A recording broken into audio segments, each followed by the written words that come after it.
.org, .gov, and .edu links can be great if you can get them. So I want to show you a few ways that you could do that. And the first thing you'd want to do is Google href, H-R-E-F plugin, Chrome, if you use Chrome. And then click the top link, check my links.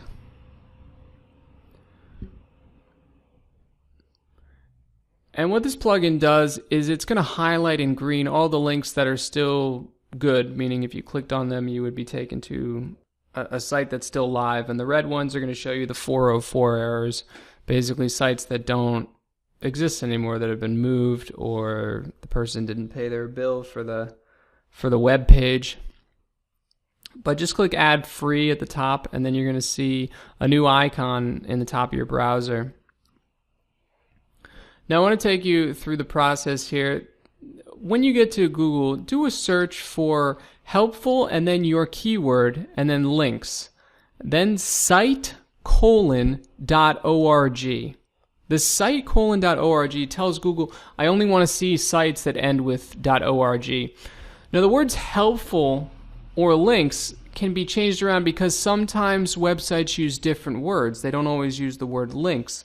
So links could be changed to websites or just sites, and the word helpful could be changed to favorite or useful.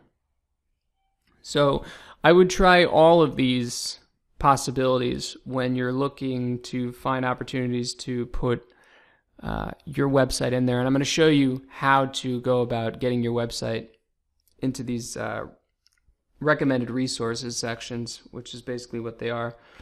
So let's say you were in the science niche and you Google helpful science links. You're going to see a lot of schools, a lot of organizations that have to do with science, obviously. And so I've opened a few of the links here from the first 10 results in our Google search.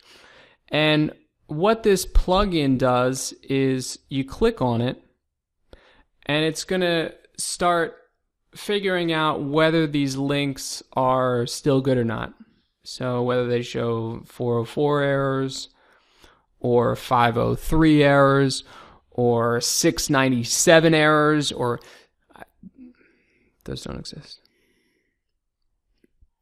So this is a 501 error, but I actually checked on one of the links here that shows in green, and when you click on it, it's actually not good.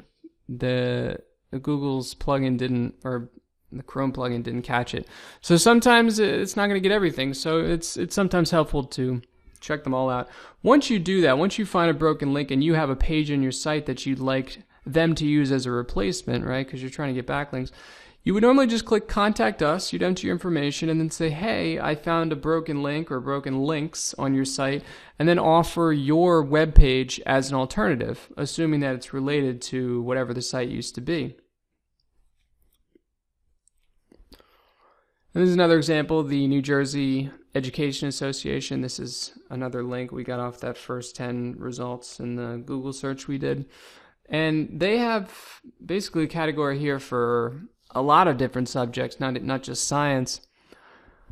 And your site doesn't necessarily have to be exactly science related. I mean, you can have something roughly equivalent to it, something related that you think might be helpful to these people, and sometimes they accept it, sometimes not. But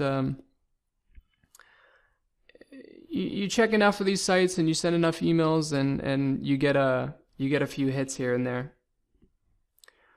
So for example, this is 21stcenturyscience.org, and they have some links here from BBC, but I would go ahead and use the href plugin again, and you can see it's already found 3 so far. And these are 404s, and you just check out what the website used to look like, and you can do that. I show you that in another section of the course, but it's archive.org, sometimes called the Wayback Machine. You can Google Wayback Machine, you'll see it. And you just put in the old link that doesn't work anymore, and it tells you, it basically gives you a screenshot of what that website used to look like, so you can see whether or not the material on there was related to your site.